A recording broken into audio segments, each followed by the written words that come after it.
Good morning. Today is August 7th, our first talk of the month. Today's talk is titled Revealing the Secret to the Promise.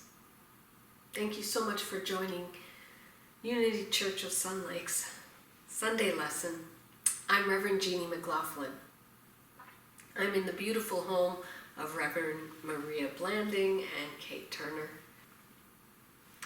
So today's talk is inspired by the idea of a knock-knock joke. Knock, knock. Who's there? God. God? How do I know it's you? God, how do I know it's you? How do I know whether this idea I have is a divine idea or a pie-in-the-sky idea? How do I know if the decision I'm about to make is the right decision? How do I know if the direction I'm going to take is going off in the right direction? How do I know? If you're like me, sometimes you question it. How do you know? The Bible tells us that the Father knoweth what things you have need for before you even ask. That even before the prayer is prayed, the solution is provided. That before the question is asked, it is answered. And those are wonderful and comforting words. But how do we know the answer we think we are hearing is the right answer? How can we know that the solution that seems to appear is the right direction or solution? And so we search for a way to know. One might actually do this. One way one might actually do this is to ask for a sign. Illustrated in the book whose title actually inspired today's theme, How Do We Know When It's God? By Dan Wakefield. A woman's been going out with the same man for several years, but doesn't know if she should marry him. She prays, asking for a sign from God. One day, she is sitting on the floor in her living room, trying to pray about it, and she thinks she sees a sign.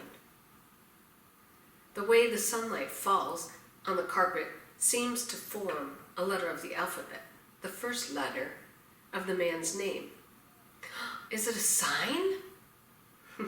Is this the guidance she is praying for? Is it God's way of telling her to marry the man? Or is it simply the sun shining on the carpets? Or another way we seek to know is to look to logic. A man wonders if he ought to take a job that would pay more money but require him to move to another city and leave his friends and the neighborhood he loves. He makes a list of the pros and the cons of the move, totaling up each column, trying to figure if the greater number outweighs the reasons on the one side. On the one side, it means that that's the right thing to do, the best course of action. Or he wonders, should each reason be weighted, given a number value according to its importance? And even if he did that, does it all add up to an answer? The answer. The course that he should follow. Or we seek the advice of our friends, our therapists, ministers, might even go to fortune tellers. Heck, anyone who might listen, right? Do you see yourself in any of those scenarios? We all wrestle with the question, what's the right thing to do? And despite the assurances we are given by the Fillmores and in the Bible and from sacred writings, we still search, we pray, we meditate, we look for signs, we apply logical tests, and we seek the advice of friends, therapists, ministers, anyone who will listen. And we still don't know. How can we be sure? If only God would speak to us. Boom out instructions from a voice on high. And we would gladly follow, if we only knew. Even the booming voice of God sometimes isn't enough. Like the hiker who was hiking down a steep and narrow trail full of switchbacks at the Grand Canyon. He lost his footing and fell off the side. Tumbling through the air, he reached out and grabbed onto a tiny little bush sticking out the side. As he hung on for dear life, he looked down and saw that it was at least 500 feet to the bottom and was full of rocks. He then looked up and hollered, "Is there anyone up there that can help me?" A great voice boomed down from heaven. "Yes, son, I can." Stunned to hear the voice, the hiker cried, "God, is that you?" "Yes, my son, it is I, the great I am," replied the voice. Relieved beyond belief to be hearing directly from God, the hiker asked, "What do you want me to do? Just tell me what to do and I'll do it." The great voice replied, "Just let go."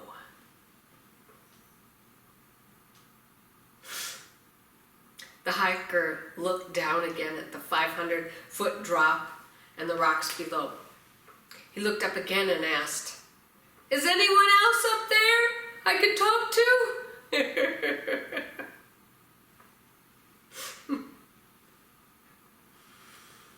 What we are looking for is a kind of guidance and wisdom from God or Spirit that theology calls a discernment.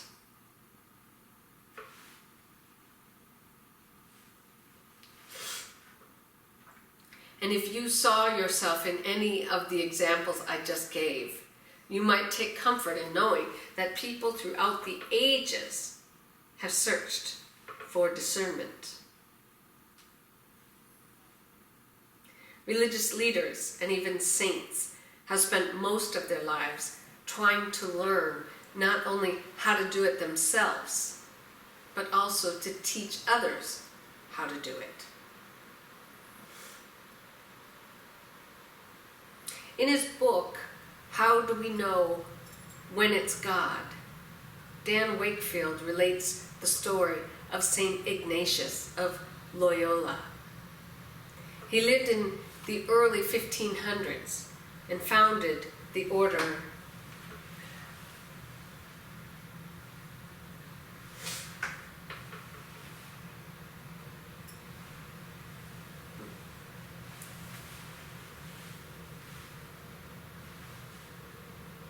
He lived in the early 1500s and founded the Order of the Jesuits. He is considered by many to be the greatest authority on discernment in the Christian tradition. He even wrote the book on it. It's called Rules of Discernment of Spirits, and yet had difficulties discerning for himself. It is told that although he was able to discern from daydreams that God was leading him into a new way of life, and the Madonna came to him in a vision, he still couldn't decide whether or not to kill a Moor who didn't believe in the virgin birth of Jesus. He could not discern if it was the right thing for him to do to defend the honor of the Madonna.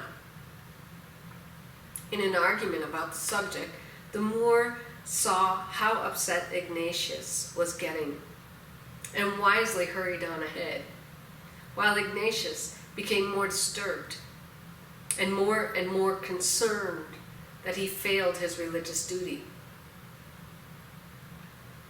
Remember now, this was in the 1500s. Part of him really wanted to push the Moor and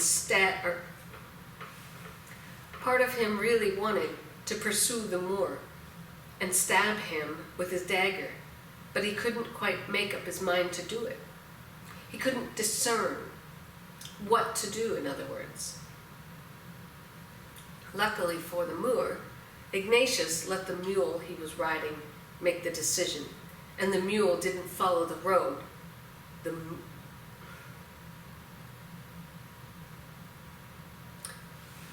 Luckily for the Moor, Ignatius let the mule he was riding make the decision, and the mule didn't follow the road the Moor took.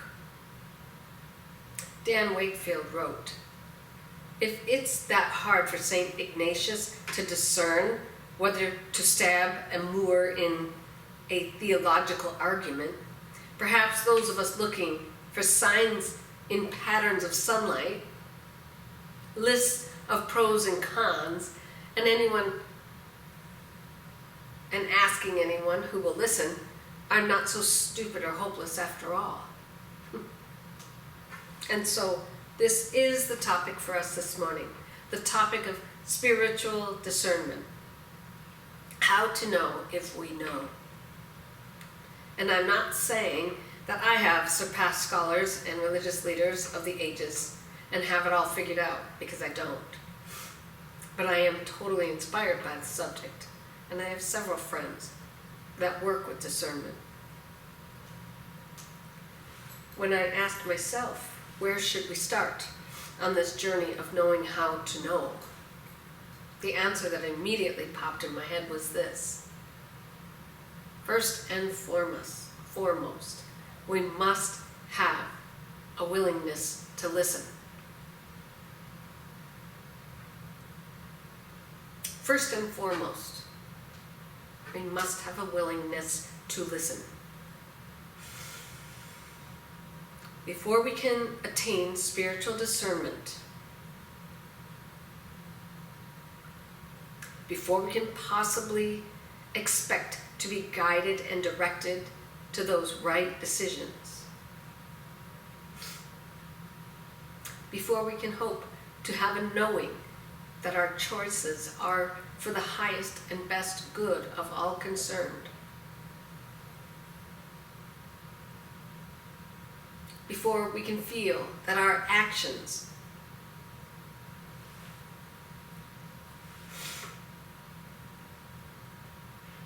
and activities support a life that is satisfying and joyous, we must first be willing to listen. Charles Fillmore writes in Talks on Truth, Jesus prayed much by himself and spent long hours in silent communion with God.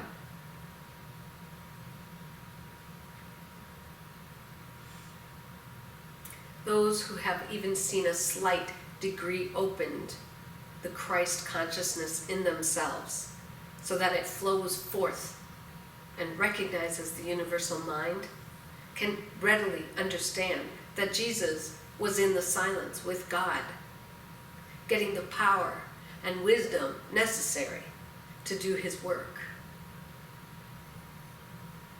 The normal conditions of man is one of opened inner communication, such as was enjoyed by Jesus. A condition in which he can say of every thought and word, the word which ye hear is not mine, but the Father who sent me. we must first be willing to listen. And frankly, many of us, and I include myself, aren't always listening or aren't always willing to listen.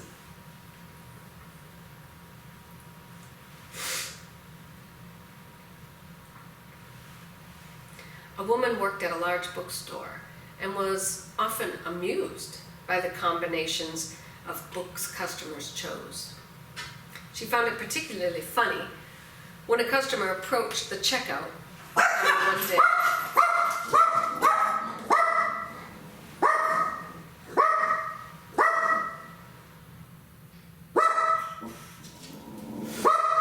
Hey, what's up?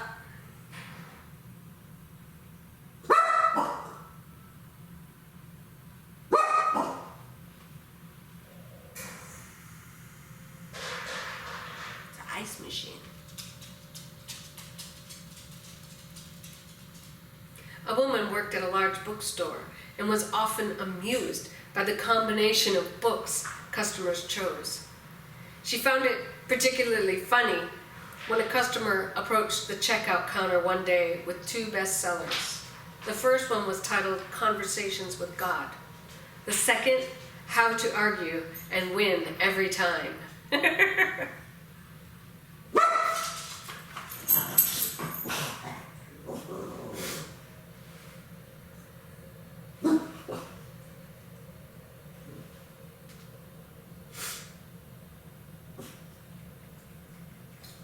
So I had an idea. What if I just listened on Sunday morning? Just listened to that divine voice within and allowed that to guide and direct my talk. Oh, we know those ministers. Michael Beckwith does that. He gets up Sunday morning, he meditates for a few hours on the topic, and then he comes in and speaks. And boy, just the thought of that, my internal voice put up a big fight about it. What came up for me? Fear. I was just so afraid. I have been afraid to just stand up here and talk without my notes. The fear of looking stupid. It's all ego-based fear. Fear that God wouldn't show up. And of course, that's my fear. That would cause all of those things that I fear to happen. And as I look at my fears this morning, I invite you to look at yours. What are you afraid to listen to? What are you not willing to hear? And if you are willing, how can you move past that fear? How can you move toward willingness? Even baby steps are okay.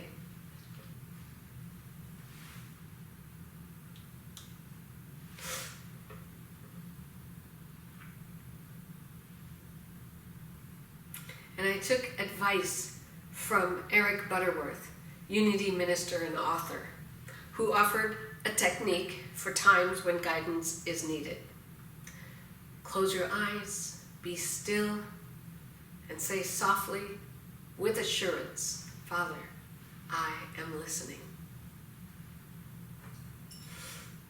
How about this technique he wrote?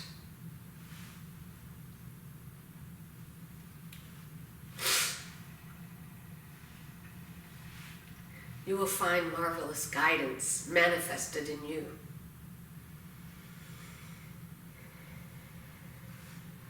You will feel a sense of conviction, a sense of assurance, a sense of spontaneity, and you will be led. Jesus said, "Behold, I stand at the door and knock. If any man hear my voice and open the door, I will come into him and will sup with him, and he with me."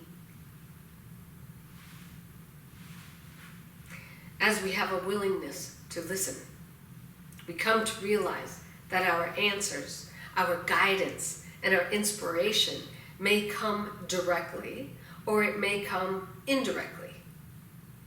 Perhaps in a conversation or through inspiration of a piece of great music, in something we read or something we see or witness.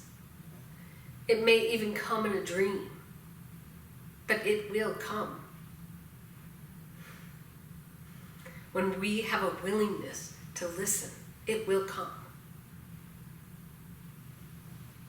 Edward Hershey Richards wrote, "A wise old owl sat on an oak. The more he saw, the less he spoke. The less he spoke, the more he heard. Why aren't we like that wise old bird?"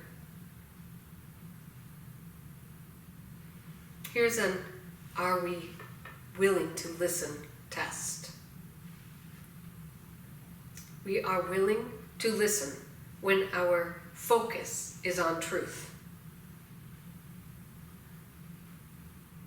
forgiveness, and the desire to remove the blocks and resistance to the expansion of consciousness. We are willing to listen when we commit to spending time within.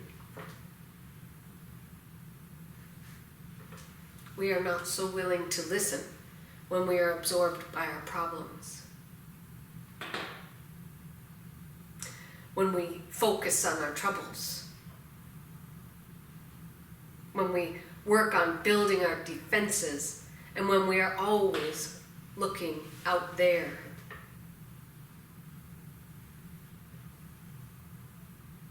Those willing to listen are seeking to hear spirit. Those who are not are looking only for solutions.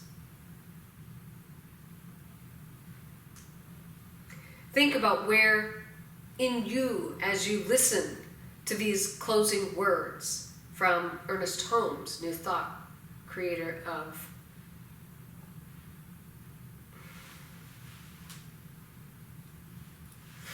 Think about where you are as you listen to these closing words from New Thought writer Ernest Holmes, as he discusses an individual who had this willingness to listen, perhaps more down pat than anyone else. Jesus spent much of his time communing with his own soul, for it is through our inner thought that we contact God. To this remarkable man, out of the silence of his own soul, came a direct revelation of his oneness with God.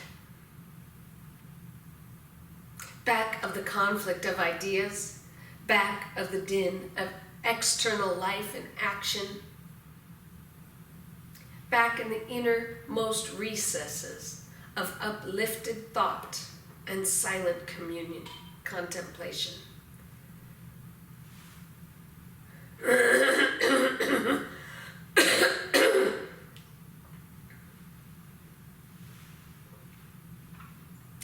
Back of the conflict of ideas, back of the din of external life and action, back in the innermost recesses of uplifted thought and silent contemplation. There is a voice ever proclaiming, "This is my beloved."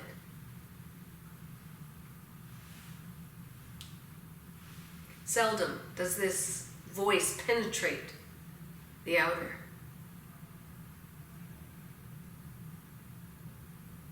Seldom does this voice penetrate the outer world of human experience.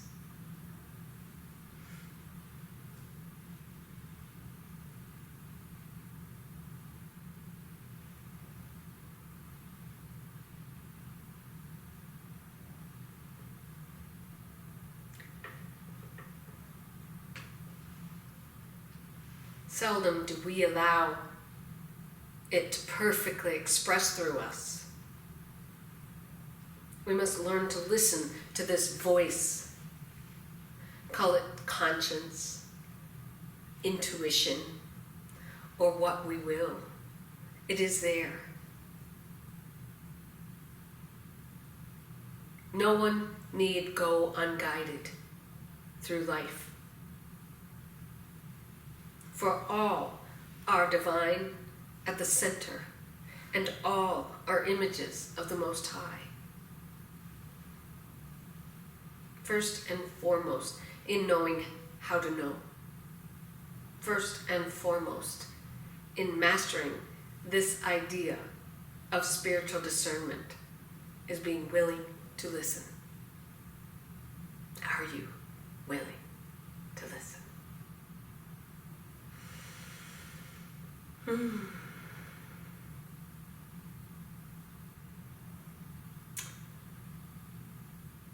Our affirmation to close with is from Dennis Hubert. I am loved. Sorry. We'll close with our affirmation, which is our summer affirmation by Dennis Hubert. I am loved. I love. I am loved. I am love. I love. I am loved. I am love. I love. Beautiful.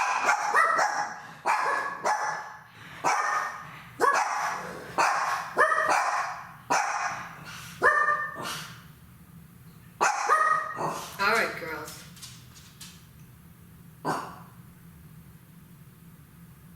Have a wonderful week.